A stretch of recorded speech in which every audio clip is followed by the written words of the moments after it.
Olá a todos, Agostinho Brito da FRN para mais uma videoaula de processamento digital de imagens. E hoje nós vamos ver um algoritmo especial utilizado para fazer detecção de faces. É o algoritmo de Viola-Jones. Na verdade, o algoritmo ele serve mais para detecção de face, né? Foi uma das motivações que o concebeu originalmente, mas ele serve para detectar muitas coisas também além de uma face, né? E o algoritmo de Viola-Jones, ele tem uma curiosidade, é que ele foi proposto em 2001. Faz muitos anos, né? 20 anos que o algoritmo está no mercado. É um algoritmo muito bem estabelecido.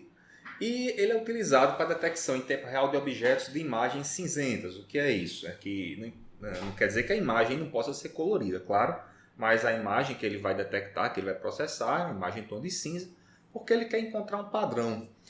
E se você imaginar, né, um objeto que você possa ser capaz de reconhecer, né, a forma dele não faz tanta diferença geralmente para ele estar em tom de cinza ou em cores, você vai conseguir reconhecer o objeto.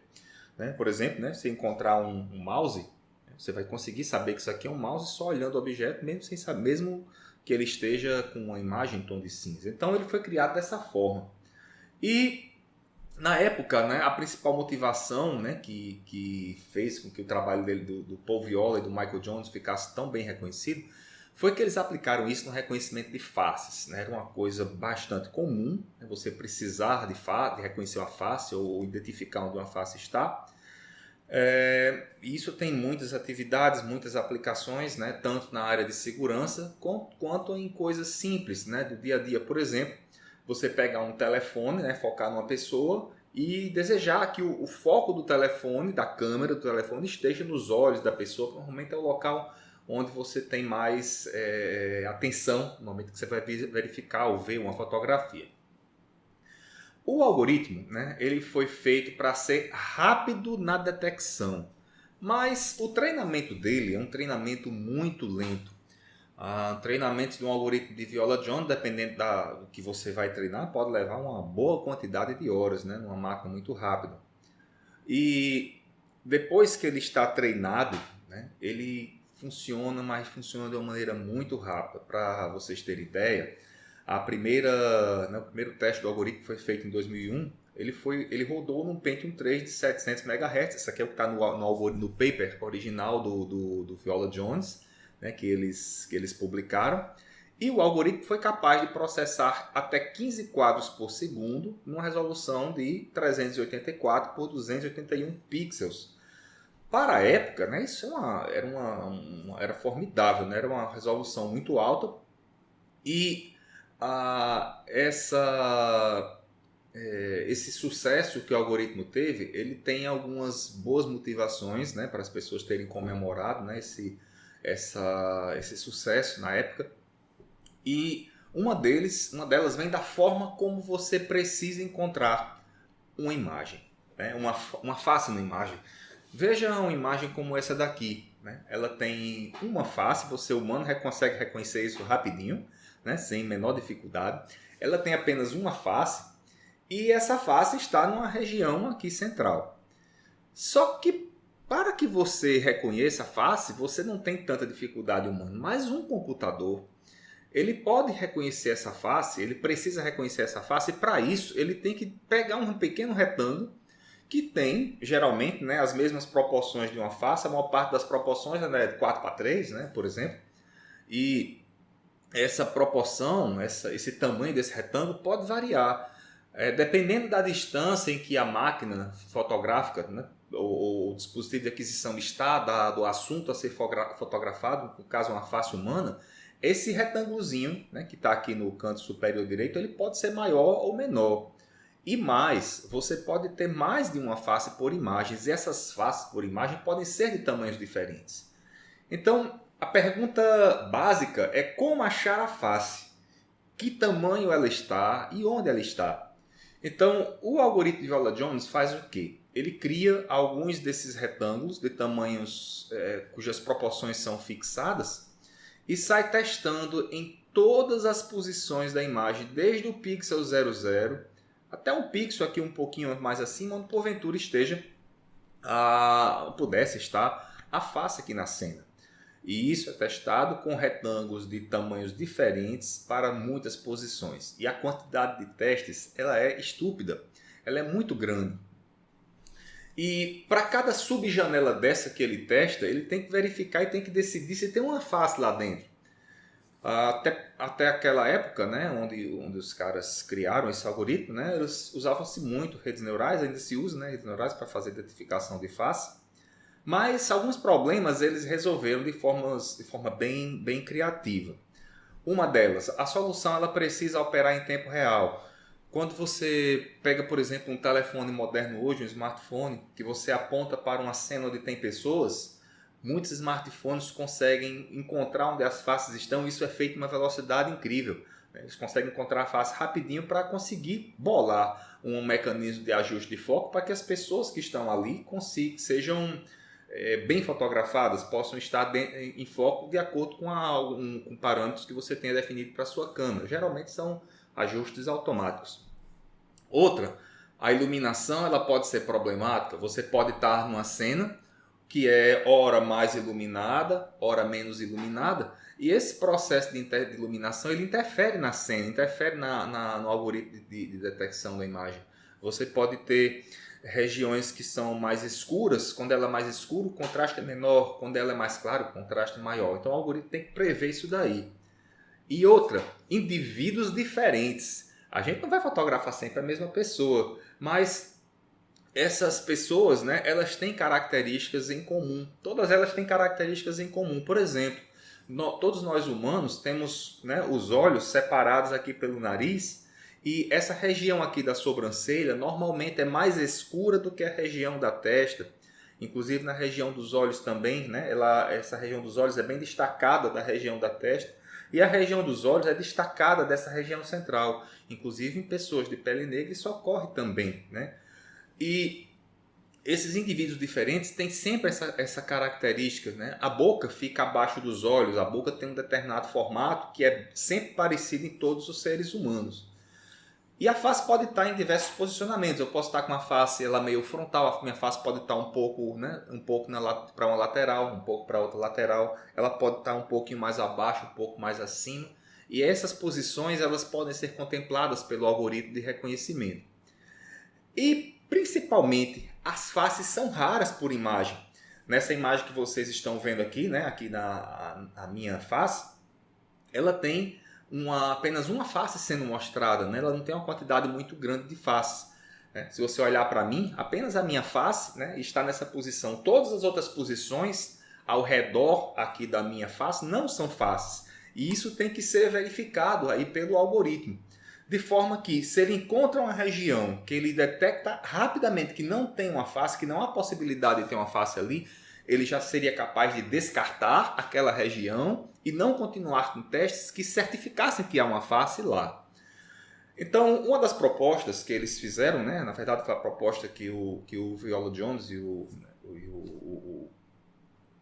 Michael, né, o Paul Viola e o Michael Jones fizeram, foi usar combinação de classificadores fracos e simples para encontrar a detecção da face. O que viria a ser um classificador fraco? Um classificador fraco é um classificador que você cria para uma região, por exemplo, né, fazer uma pequena operação matemática com os pixels que estão dentro de uma subjanela.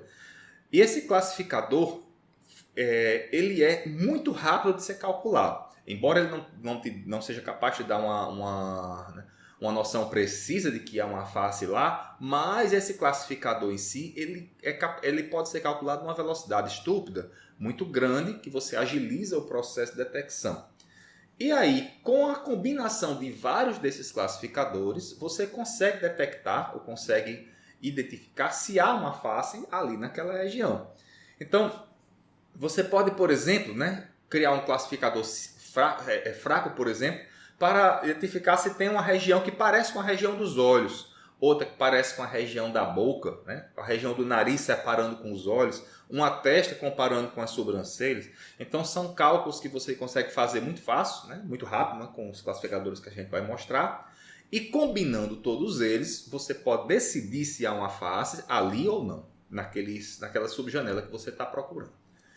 E o que são esses classificadores fracos? Né? São o que os caras criaram, chamados de filtros de retângulo. São características onde você tem uns retângulos, né, que são rotulados ou identificados por essas regiões escuras e claras, como estão aqui nessas 3 figurinhas. E basicamente o que é a característica? Como é que ela é calculada para esse retângulo?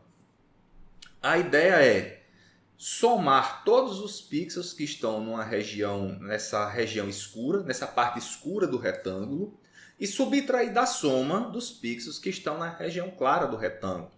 Por que é que eles testaram isso? Né? Claro que provavelmente o foco do trabalho em si era detectar faces, e nas faces você tem muito esses problemas de contraste, ou essas vantagens de contraste.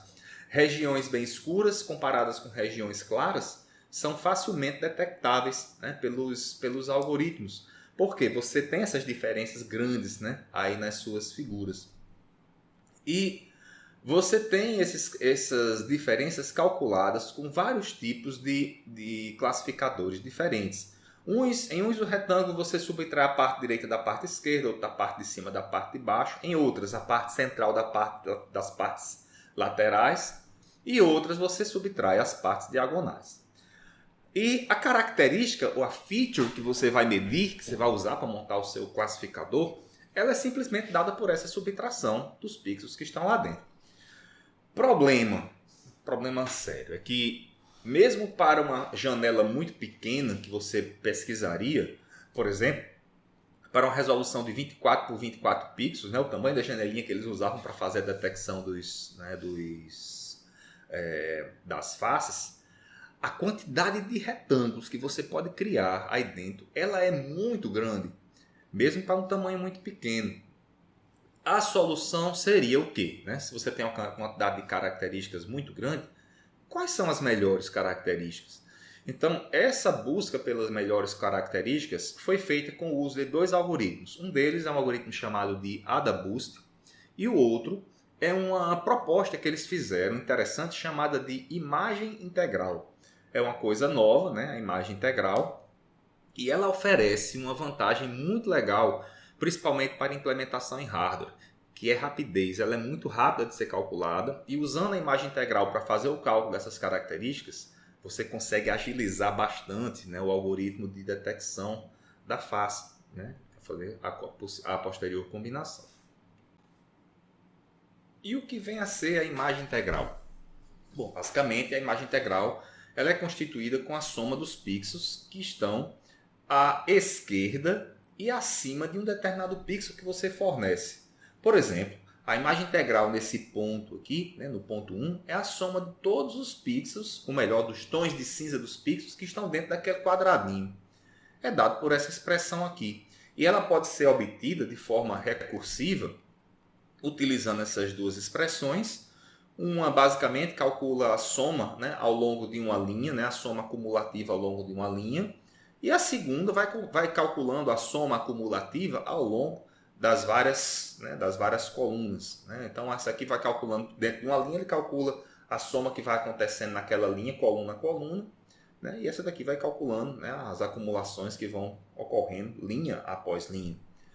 De forma que você pode fazer esse cálculo com uma única passada.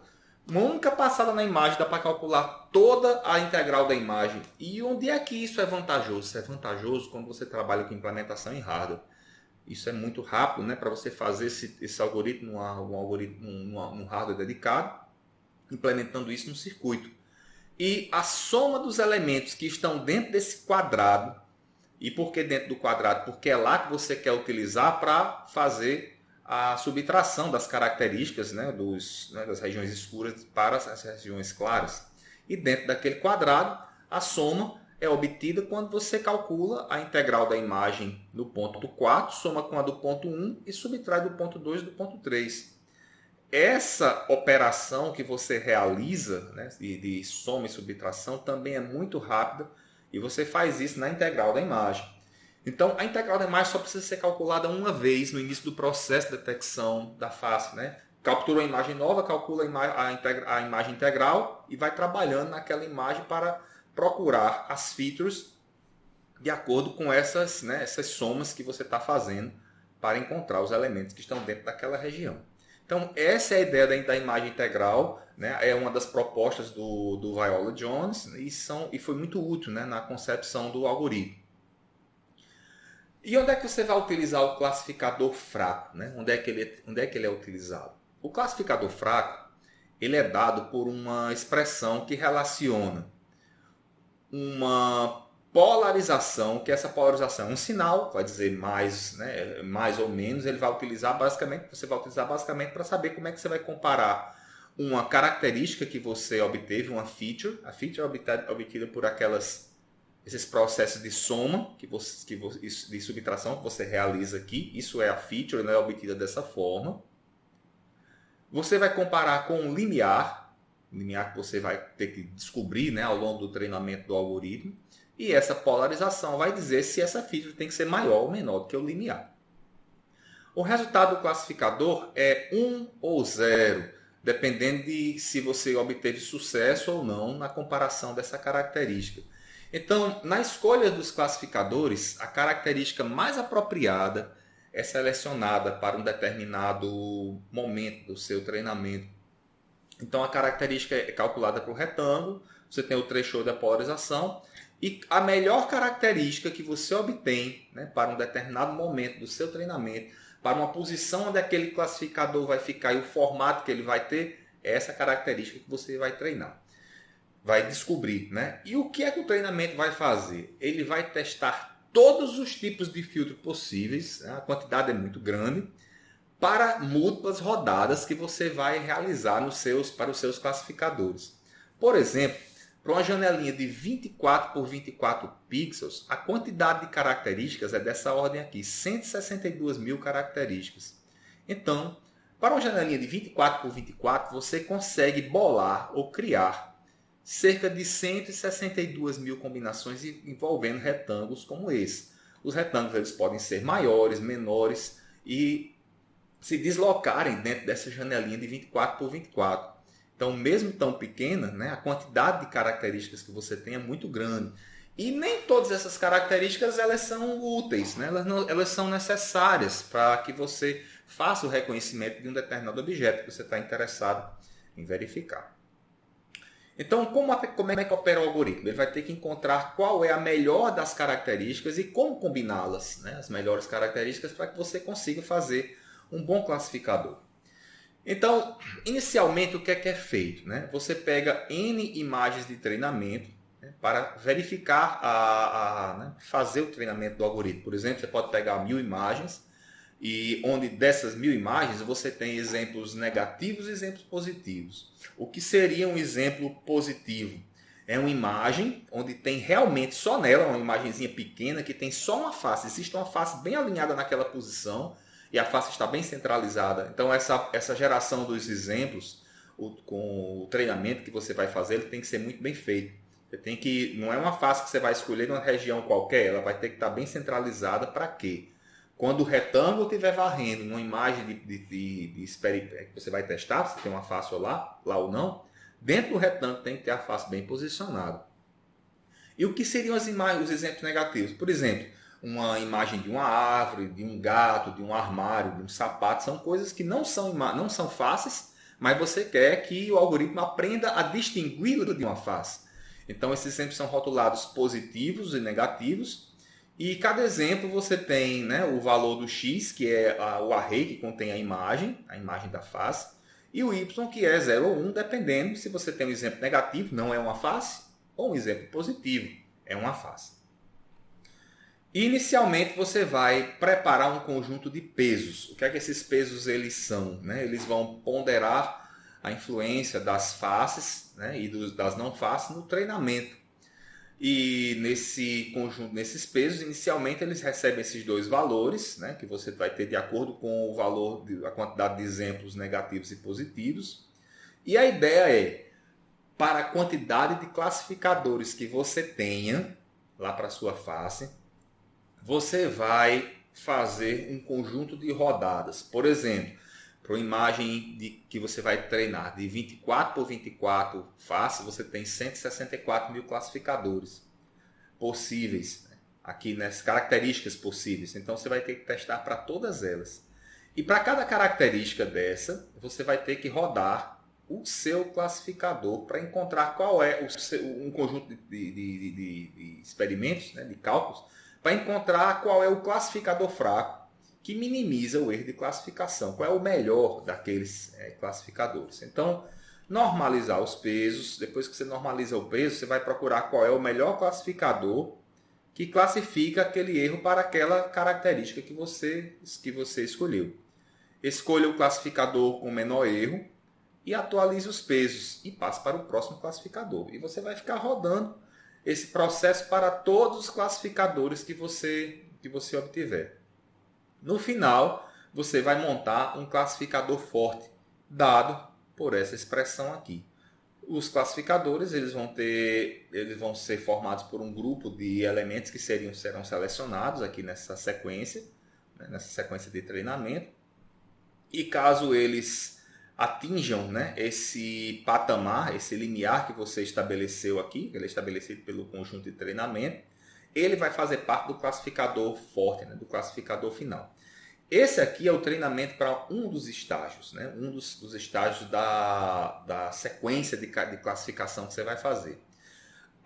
O algoritmo ele opera em uma quantidade de estágios muito grande. Então, às vezes no estágio você faz uma classificação mais grosseira, em outro você faz uma classificação mais fina, mais fina, mais fina, é assim que ele vai funcionar. Então, esse treinamento que vocês estão vendo aqui é o treinamento que vai dizer quão o classificador é bom e como eles devem ser escolhidos para uma dessas classificações possíveis de face.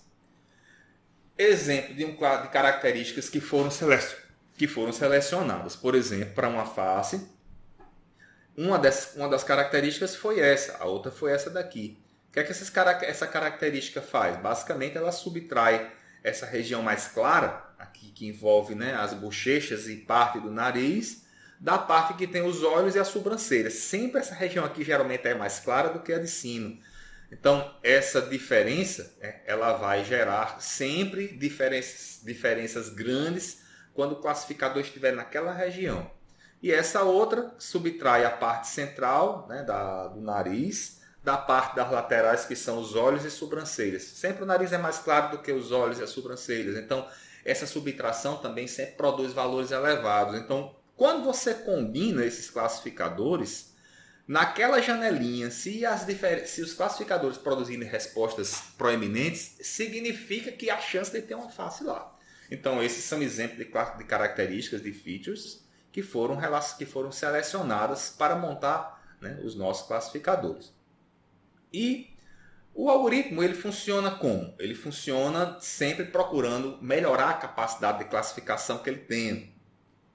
E a ideia é eliminar características que são incapazes de realizar classificações corretas. Por exemplo, você pegar uma característica que está aqui perto, fora da face, em algum local fora da face, claro que ele não vai influenciar em nada, né, na detecção da face, vai influenciar muito pouco. Então, a ideia é sair descartando essas classificações. Como é que eles propuseram que essas classificações fossem feitas? Eles propuseram que a classificação elas fossem feitas em cascatas, em uma cascata. Como assim? Você vai pegar uma face que você vai testar, se tem vai pegar uma janela, uma subjanela que você vai testar para verificar se há uma face lá dentro. Caso não tenha uma face, ou seja, você realmente verificou que não há uma face lá, você descarta aquela subjanela e passa e não passa aquela subjanela para o estágio seguinte. Se você não tem certeza que há uma face lá dentro, né, mas você tem certeza que não é uma face, você pega aquela subjanela e passa para o próximo estágio. Então, cada detector ele é treinado da seguinte maneira. Se o detector tem certeza que aquilo não é uma face, ele descarta logo. Se ele não tem essa certeza, ele passa para o estágio seguinte. E o que é que o estágio seguinte vai fazer? O estágio seguinte vai reduzindo cada vez mais o número de falsos positivos. até que no final você tem uma boa certeza, uma certeza muito grande de que há uma face lá. Claro, para cada estágio que você passa, normalmente a quantidade de características que vão ser testadas, né, é grande. Normalmente essas características vão aumentando. Então, nos primeiros estágios, né, o algoritmo ele geralmente escolhe características que são mais fortes, são aquelas características que realmente você se assegura de que não tem uma face lá. Para quê? Para você poder descartar logo. Então, o algoritmo ele é treinado assim e a cada pedaço você vai melhorando, né, a cada estágio você vai melhorando a sua classificação. Mas o algoritmo de Viola-Jones ele tem alguns porém. O algoritmo ele é interessante, mas é um algoritmo bem difícil de ser treinado. Não há a priori nada que diga a quantidade de estágios tem que ser essa, a quantidade de características tem que ser essa para cada estágio e os thresholds são esses. Não. É um algoritmo altamente complexo de você ajustar, né? De você treinar e essas três possibilidades, a quantidade de estágios, a quantidade de características e os thresholds, eles são todos trabalhados de acordo com ajustes paramétricos que você fornece no treinamento. Então, aspectos de implementação, né, que o Viola e Jones eles pensaram. Primeiro, todas as imagens são normalizadas para evitar problema de iluminação. Se você tem uma imagem bem iluminada ou uma imagem que seja mal iluminada, né, com uma iluminação forte ou fraca, você vai ter que fazer com que o seu algoritmo ele seja capaz de lidar com as duas. Então, o que é que normalmente ele faz? Pega uma imagem, verifica o tom de cinza mais escuro e o tom de cinza mais claro. Pega o tom de cinza mais escuro e leva para 0. Pega o tom de cinza mais claro e leva para 255. Que é o maior valor que normalmente você tem na aritmética inteira. Ou, se o algoritmo tiver sido implementado com ponto flutuante, 0 até 1, né, seria a sua faixa de normalização. Fazendo essa normalização, você mata de cara qualquer problema de iluminação que porventura a imagem tenha. Isso é comum. Quando uma cena vai ser adquirida, você não tem como forçar que a cena vai ser adquirida sob um sol, né, um sol forte, ou vai ser adquirida sob uma região, uma sala fechada. Então, essa normalização ela tem que ser feita e normalmente né, durante a detecção da face. O detector desenvolvido por eles tinha 38 níveis de cascata, isso é muito, na quantidade de níveis é muito grande, e 6.000 características. Embora você perceba, poxa, ele tinha que fazer todos esses testes para encontrar uma face e testar as 6.000 características, sim, mas para encontrar a face e garantir que a face estava lá. Mas a maior parte dos elementos que tem numa cena, normalmente são descartados logo nos primeiros estágios. Se eles não forem uma face, o algoritmo ele é inteligente a ponto de saber que não tem uma face e não passar essa subjanela que você tem certeza que não tem uma face para os estágios seguintes. E como é que ele verificou? Ele verificou um conjunto de dados de 507 faces. Eu não lembro ao certo quantas não faces tinham, mas era mais ou menos esse valor. E para cada face, 75 milhões de subjanelas. Os algoritmos eles trabalhavam com a resolução de cerca de 300 e poucos pontos. Deixa eu voltar aqui para o primeiro slide, né? Eu me lembro que tem aqui anotado. 384 pixels por 288 pixels. Então a quantidade de subjanelas que você tem, ela é muito grande. 75 milhões e uma média de 10 avaliações é feita para cada subjanela. Então, mesmo que você tenha uma quantidade de subjanelas muito grande, né, essa média de avaliações é porque você passa ali por uma quantidade de testes grandes e, em média, a quantidade seria de 10 para cada subjanelinha. Né? Mesmo assim, é uma quantidade grande. Outra, a redução de escala do detector é feita redimensionando o detector e não a própria imagem. Você não vai pegar a imagem de 600, né, de 384 por 288 e ficar reduzindo o tamanho dela e aumentando para que você verifique a possibilidade de um detector de 24 por 24 operar naquela subjanela. Não, você pega esse detector e você amplia o tamanho dele, faz um escalamento, né, nas proporções das features e você vai conseguir encontrar essa detecção sem ter que ficar modificando o tamanho da imagem. Então, era assim que eles operavam. O algoritmo, o paper original do Viola Jones, né, um paper bem complexo, né, o processo de treinamento que eles detalham lá é um processo muito complicado. a própria forma como eles ajustam os valores de θ, ela é feita de forma paulatina ao longo das iterações, né? A gente não vai entrar em detalhes, né, sobre isso aqui, né? A ideia é mais mostrar uma linha geral de como é que o algoritmo opera. E as cinco primeiras camadas desse treinamento que eles fizeram, tinha uma feature, 10, 15, 25 e 50 características. Para você ver, no primeiro estágio, né, na primeira camada do sistema de detecção, só tinha uma feature. Então, com essa feature que ele detectou, ela provavelmente tinha uma capacidade muito grande de se distinguir das demais e sobressair. Então, só com ela você já conseguia descartar uma quantidade muito grande de quadros que não se classificariam como sendo realmente fáceis.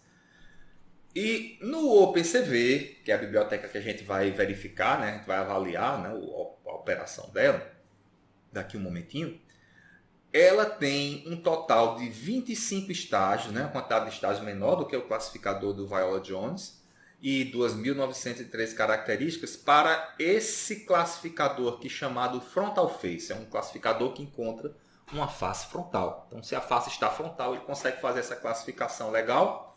E os primeiros estágios avaliam 9 features, 9 características, 16, 27, 32 e 52.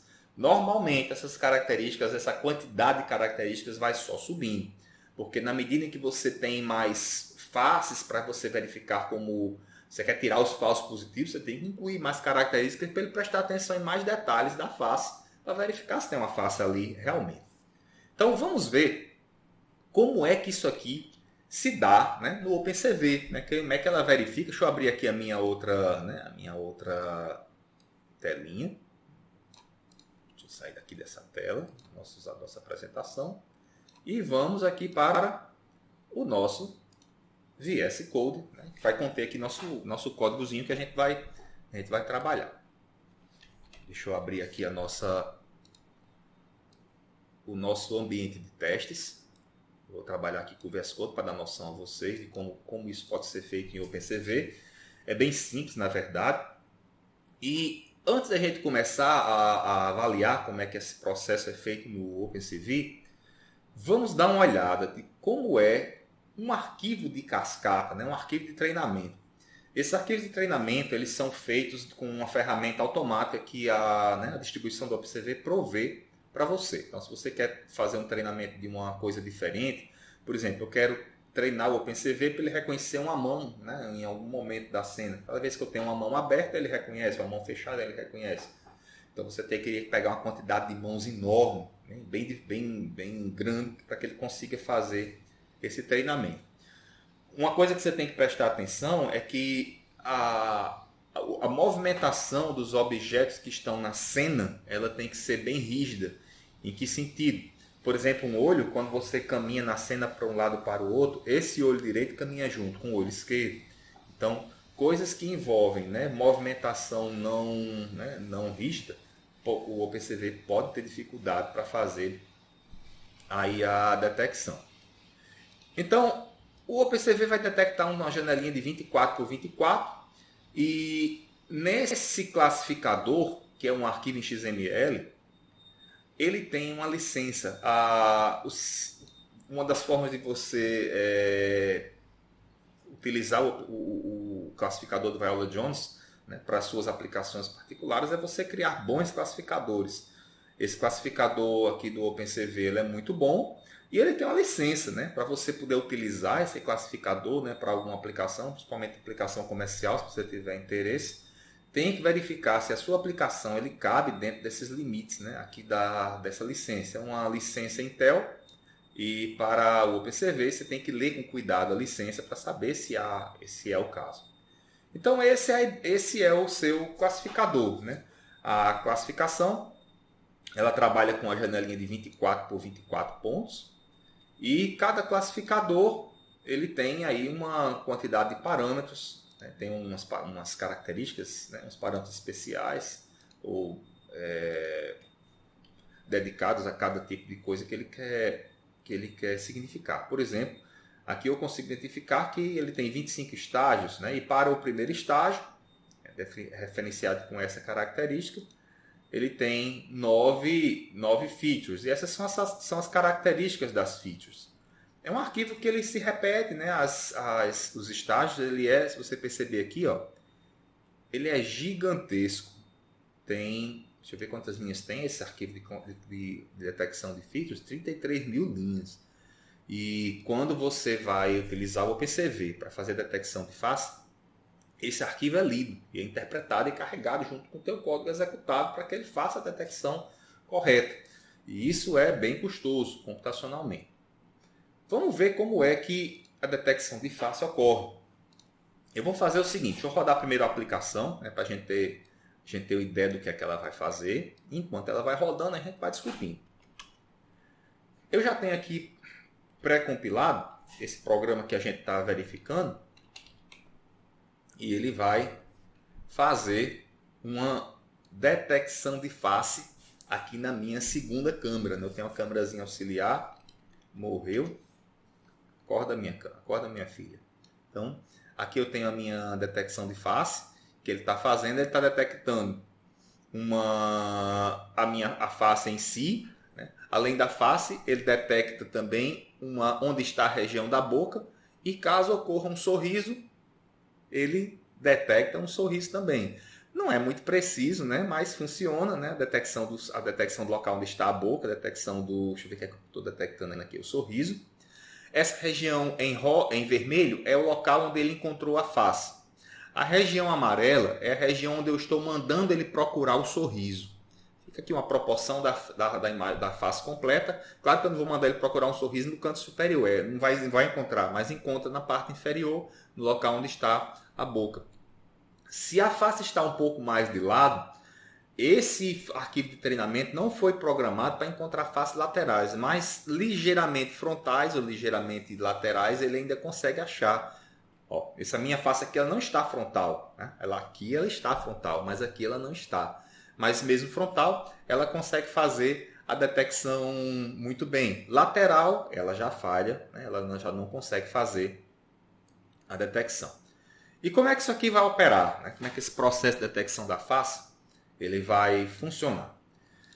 Você vai trabalhar com classificadores, né? E esses classificadores eles são colocados nesses arquivos. Eu tenho dois arquivos de classificadores aqui. Claro que quando você baixar a distribuição do OpenCV, você vai encontrar mais classificadores. Tem classificadores que conseguem identificar a parte de cima do corpo, as pernas, um braço, orelhas. Tudo isso é programado. E há uma classe chamada de Cascade Classifier, que o OpenCV provê para que você faça a classificação dessas faces, dessas cascatas. Uma delas é o Cascade Face, que é para encontrar a face, e o outro para encontrar o sorriso. A carga, né, do classificador que você vai usar dentro desse objeto ou desse outro, ele é feito com esse método aqui chamado de load. Então você vai passar os dois arquivos, como eles estão aqui nesse meu diretório, ele carregou o arquivo diretamente. E então, o que é que eu faço aqui na minha aplicação? Bem simples, eu capturo um quadro, eu faço a inversão do quadro, né, para ele, né, a gente conseguir interagir aqui com a face espelhada na minha cena. E finalmente eu executo esse Detect and Draw. O que é que o Detect and Draw vai fazer? Ele vai encontrar, né, a minha face e desenhar uma região vermelha onde está aquela face ali na cena. E ele para na primeira que ele vai encontrando. Olha o que Detect and Draw faz. Eu vou preparar o processo de detecção em multi-escalas para que ele encontre na imagem que eu forneço um vetor como de retângulos. Então é um vector de rects. Esses rects vão me devolver os retângulos onde estão as faces que eu estou procurando, retângulos de 24 por 24. A escala de multi-resolução é de 1.1, então a cada vez que ele encontra uma face, que ele vai encontrar a face seguinte, ele vai aumentando, né, o classificador de, né, uma proporção de 10% a mais em cada teste. E o número de vizinhos em cada retângulo, né? 3 vizinhos, ele não, uma vez que ele encontra um retângulo, ele não sai procurando vizinhos que estão a 3 pixels de distância de um para o outro, para evitar repetições. E vai procurar qual é o maior objeto, né? Ou a maior face que tem. Se porventura você tiver face de tamanhos diferentes, né? Ele vai encontrar a maior e para por ali. O que é que o classificador de cascata ele vai fazer para você? Ele vai encontrar mais de uma face, ele vai encontrar todas as que ele puder encontrar ali naquela cena. E ele pode parar de acordo com o teste que você manda, esse parâmetro que você passa aqui na execução do algoritmo. Tem parâmetros que você pode passar para esse método OpenCV que manda ele procurar todas as faces que ele tiver capaz que ele for capaz de detectar ali naquela cena. Finalmente, o que é que esse restinho de teste faz?